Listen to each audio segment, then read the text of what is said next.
Hari ini, kita akan menelusuri jejak keruntuhan Majapahit, sebuah kerajaan yang pernah menjadi kekuatan utama di Asia Tenggara. Bagaimana peranan penyebaran agama Islam mempengaruhi sejarah Jawa? Pada abad ke-13, Majapahit mencapai masa kejayaannya di bawah pemerintahan Hayam Wuruk.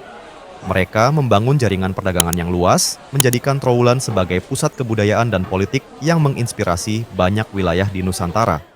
Namun, di balik kejayaannya, Majapahit menghadapi tantangan besar secara internal. Pergolakan politik di istana dan ketegangan ekonomi dari wilayah-wilayah vasal menimbulkan ancaman serius terhadap stabilitas mereka.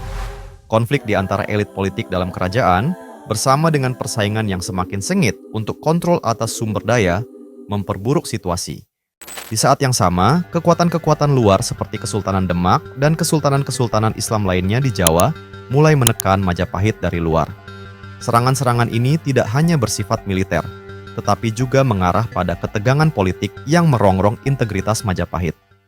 Pada pertengahan abad ke-15, Majapahit terjerumus dalam perang saudara yang disebut Perang Paregreg. Konflik ini bermula dari ketegangan antara penguasa daerah yang menginginkan otonomi lebih besar dan pemerintahan pusat di Trowulan, yang berusaha mempertahankan kontrol. Perseteruan ini memuncak dalam konflik bersenjata yang merusak wilayah Majapahit dan melemahkan kedikjayaan mereka. Pergolakan ekonomi yang dihadapi Majapahit disertai dengan ketidakpuasan atas kebijakan pajak dan distribusi sumber daya semakin memperkeruh situasi. Elit-elit lokal yang memimpin wilayah-wilayah vasal Majapahit melihat kesempatan untuk menantang otoritas pusat di Trowulan, memicu gelombang protes dan, akhirnya, konflik bersenjata yang meluas. Kesultanan Demak, di bawah pimpinan Raden Patah, memanfaatkan kekacauan dalam Majapahit untuk memperluas pengaruh mereka. Dengan dukungan dari elit-elit lokal yang tidak puas dengan pemerintahan Majapahit, Demak mampu menggalang kekuatan militer dan politik yang signifikan. Mereka menyerang perbatasan Majapahit secara bertahap, menjatuhkan benteng-benteng pertahanan, dan merampas wilayah-wilayah strategis, seperti Lasem dan Tuban.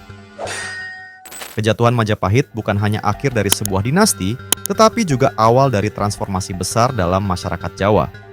Penyebaran agama Islam oleh Kesultanan Demak tidak hanya membawa perubahan dalam tatanan kekuasaan politik, tetapi juga mengubah struktur sosial, budaya, dan ekonomi di pulau ini.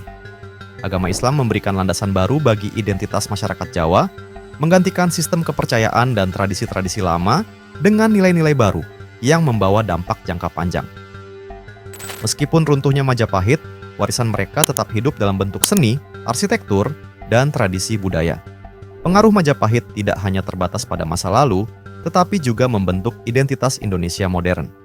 Banyak elemen dari kebudayaan Majapahit yang bertahan dan terus mempengaruhi masyarakat Indonesia hingga hari ini. Melalui perjalanan sejarah keruntuhan Majapahit, kita memahami bahwa sejarah sebuah bangsa tidak pernah berdiri sendiri. Faktor-faktor kompleks dari dalam dan luar, bersama dengan peran agama dalam perubahan sosial, membentuk aliran yang menentukan nasib sebuah kerajaan. Ini adalah cerita tentang kejatuhan yang menginspirasi pembangunan kembali, meninggalkan jejak yang tak terhapuskan dalam sejarah Nusantara.